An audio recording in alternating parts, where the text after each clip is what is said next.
Guys എല്ലാവർക്കും മറ്റൊരു വീഡിയോയിലേക്ക് സ്വാഗതം. ഇന്ന് ഈ വീഡിയോയിൽ നാം നോക്കുന്നത് സെർവർ അഡ്മിനിസ്ട്രേറ്റർ എങ്ങനെയാകാം, അതിനെന്താണ് പഠിക്കേണ്ടത്, ആരാണ് സെർവർ അഡ്മിനിസ്ട്രേറ്റർ തുടങ്ങിയ കാര്യങ്ങളാണ്. നിങ്ങൾ ആദ്യമായാണ് ഈ ചാനൽ കാണുന്നതെങ്കിൽ ലൈക്ക്, സബ്സ്ക്രൈബ്, ഷെയർ തുടങ്ങിയ ചെയ്ത് ഈ ചാനലിനെ ഒന്ന് സപ്പോർട്ട് ചെയ്യുക. നിങ്ങളുടെ കമ്പ്യൂട്ടർ സിസ്റ്റം ആ കമ്പനിയുടെ അഥവാ ആ ഓർഗനൈസേഷൻ്റെ ഒരു പ്രധാനപ്പെട്ട അഥവാ മോസ്റ്റ് ഇമ്പോർട്ടൻറ്റ് പാർട്ടാണെന്ന് നമുക്ക് നിസ്സംശയം പറയുവാൻ കഴിയും. ഇങ്ങനെയുള്ള കമ്പ്യൂട്ടർ സർവീസിന് ആരാണോ ഉത്തരവാദി അയാളെ നമുക്ക് സെർവർ അഡ്മിനിസ്ട്രേറ്റർ എന്ന് നമുക്ക് വിളിക്കാൻ കഴിയും. ചില ബിസിനസ്സുകളുണ്ട്, അവയിൽ ഹെവി സിസ്റ്റംസിനെ കൈകാര്യം ചെയ്യുകയും അവയുടെ കോംപ്ലക്സ് ടെക്നിക്കൽ ഇൻഫ്രാസ്ട്രക്ചറുകൾ ഉപയോഗപ്പെടുത്തുകയും ചെയ്യുന്നു. ഇങ്ങനെയുള്ള കമ്പനികൾക്ക് ഒരു സെർവർ അഡ്മിനിസ്ട്രേറ്ററെ നിയമിക്കാതിരിക്കുവാൻ കഴിയുകയില്ല. കോംപ്ലക്സ് ഇൻഫ്രാസ്ട്രക്ചറുകൾ കൈകാര്യം ചെയ്യുന്ന കമ്പനികൾക്ക് ഉദാഹരണമായി നാം നോക്കുകയാണെങ്കിൽ IT ഫേംസിനെയൊക്കെ ഇതിൽ ഉൾപ്പെടുത്താവുന്നതാണ്. ഇങ്ങനെയുള്ള കമ്പനികൾക്ക് സെർവർ അഡ്മിനിസ്ട്രേറ്ററെ നിയമിക്കാതിരിക്കുവാൻ കഴിയില്ല.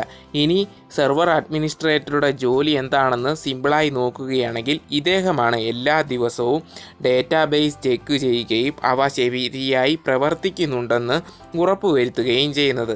അഥവാ ഇദ്ദേഹത്തിൻ്റെ മെയിൻ ഡ്യൂട്ടി ഡേറ്റാബേസും മറ്റനുബന്ധ കാര്യങ്ങളും ശരിയായി പ്രവർത്തിക്കുന്നുണ്ടെന്നും അതിലൂടെ തന്നെ കമ്പ്യൂട്ടർ സർവീസിന് യാതൊരു തടസ്സവും ഇല്ലാതെ അതിൻ്റെ പ്രവർത്തനം നടക്കുന്നുണ്ടെന്നും ഉറപ്പുവരുത്തുകയാണ് ഇദ്ദേഹത്തിൻ്റെ യഥാർത്ഥത്തിലുള്ള ഡ്യൂട്ടി എന്നത്. എല്ലാം ഉറപ്പുവരുത്തുവാൻ വേണ്ടി സെർവർ അഡ്മിനിസ്ട്രേറ്റർമാർ ഹാർഡ്വെയർ, സോഫ്റ്റ്വെയർ അപ്ഡേറ്റ്, അതിൻ്റെ മെയിൻ്റനൻസ്, ടെക്നിക്കൽ പ്രോബ്ലംസൊക്കെ സോൾവ് ചെയ്യുക, സൈബർ സെക്യൂരിറ്റി എൻഷുർ ചെയ്യുക, ആവശ്യമെങ്കിൽ ന്യൂ സിസ്റ്റംസ് അല്ലെങ്കിൽ ന്യൂ സ്ട്രക്ചറൊക്കെ ഡെവലപ്പ് ചെയ്യുക തുടങ്ങിയവയൊക്കെ ഇദ്ദേഹത്തിൻ്റെ പ്രവർത്തനങ്ങളായി വരുന്നതാണ്.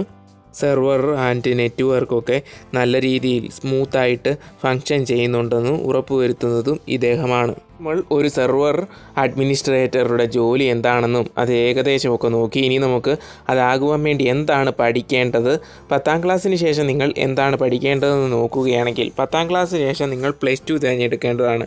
+2 തിരഞ്ഞെടുക്കുമ്പോൾ നിങ്ങൾ ശ്രദ്ധിക്കുക, ഫിസിക്സ്, മാത്സ് എന്നിവയുള്ള ഒരു +2 തന്നെ നിങ്ങൾ തിരഞ്ഞെടുക്കുക.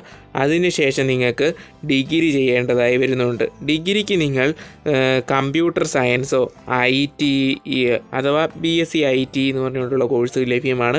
അതിനെക്കുറിച്ചൊക്കെ വീഡിയോ ചെയ്തിട്ടുണ്ട്. വീഡിയോയുടെ ഡിസ്ക്രിപ്ഷനിൽ ആ വീഡിയോയുടെയൊക്കെ ലിങ്ക് നമ്മൾ ഇട്ടേക്കാം, അത് നിങ്ങൾക്ക് നോക്കാവുന്നതാണ്.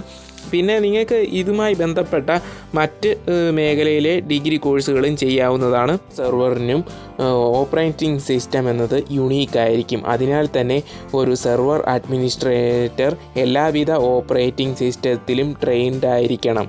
കുറഞ്ഞത് വിൻഡോസ്, മാക്, ലിനക്സ് ഇതിലേതേലും ഒന്നിൽ നിങ്ങൾ ശരിക്കും സ്പെഷ്യലൈസേഷൻ ചെയ്യേണ്ടതായും വരുന്നു. സിസ്കോ, കോംറ്റിയ, റെഡ് ഹാറ്റ്, മൈക്രോസോഫ്റ്റ് തുടങ്ങിയ ഏതെങ്കിലും ഒരു സർട്ടിഫിക്കറ്റ് കോഴ്സ് കൂടി നിങ്ങൾ ചെയ്യേണ്ടതായി വരുന്നു. സർട്ടിഫിക്കറ്റ് കോഴ്സ് കൂടി ചെയ്താൽ മാത്രമേ നിങ്ങൾ ഈ ഫീൽഡിൽ ഒരു എക്സ്പേർട്ട് ആകാൻ കഴിയുകയുള്ളൂ. ഇതിലൂടെ നിങ്ങളുടെ ഓപ്പർച്യൂണിറ്റി എന്നത് വർദ്ധിക്കുവാൻ ചാൻസുമുണ്ട്.